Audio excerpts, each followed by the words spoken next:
Florida rapper Glock Nine snitched. This ain't rumors, this ain't blog talk. Paperwork is out and it shows cooperation tied to 4 murders. Black and white, statements made, cases moved, outcomes changed. Glock 9 has responded to the video I made yesterday about him cooperating in 4 different murder cases while he's been inside of the feds. Mind you, he's still locked up. And he's already reaching out about it. So we're just gonna jump right in. We're gonna cover his response. And we're also gonna look into the 4 murders he cooperated in. Now, this is a screenshot that was sent to me by, let's say, an associate of Glock 9. And this person, I'm not gonna put the DMs out and I'm not gonna name them because they're actually in prison right now and they're one of the people that were indicted in this case. So I don't know if they're allowed to even speak to each other. I don't know what the situation is, but I know Buddy ain't supposed to have a phone and I got sent this, so I'm not gonna say who it is. But this is a screenshot from Smack Communications, which is like a, text email thing that they use in the prisons, whatever, the jail. And this states, Jaquavius Smith, his ID number, the date, Friday, December 19th, 2025, which I believe was yesterday. He sent it at 7:29 p.m. I dropped that video maybe around noon.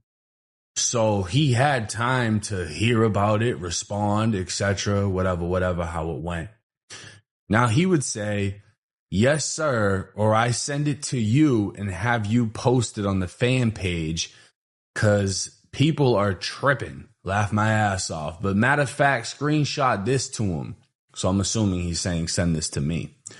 Tell fool I'll send him all the blanks that actively telling on me right now, even though that don't justify my actions, rather than double down on a stupid person. Got a motion to suppress that shit in right now.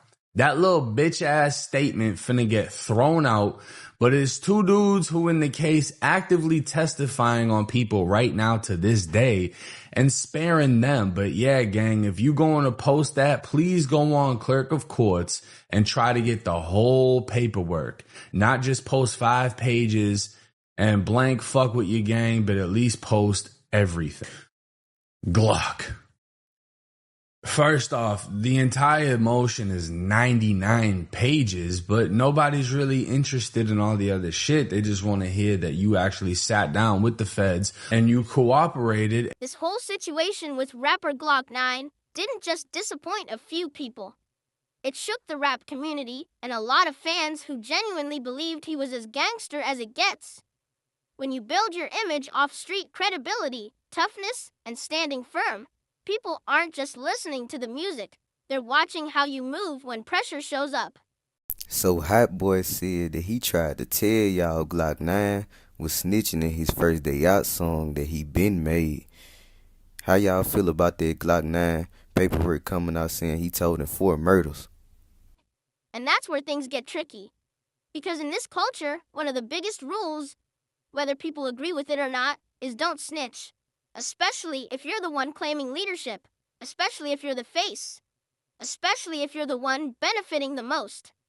The streets, the fans, and the internet don't care about paperwork gymnastics. They don't care about, well, technically, or, but he said first. What people care about is simple. Did you tell, or didn't you?